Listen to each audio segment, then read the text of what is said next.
స్తోత్రం ఈ ప్రపంచంలో వాంగ్మయం మొత్తం మీద ఉన్న ఒకే ఒక్క స్తోత్రం దక్షిణామూర్తి స్తోత్రం. ఇంకొకటి లేదు లేదు లేదు, తత్తుల్యము కాదు. అదొక్కటే అంత శక్తివంతం.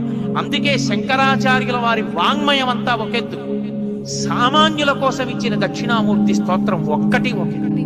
మౌనం వ్యాఖ్య ప్రకటిత పరబ్రహ్మతత్వం యువానం వర్షిష్టాంతేవ సదృశీ గణైః ఆవృతం బ్రహ్మనిష్టైః ఆచార్యేంద్రం కరకలిత చిన్ముద్రమానందమూర్తిం స్వాస్మారామన్ముదితవదనం దక్షిణామూర్తిమీడే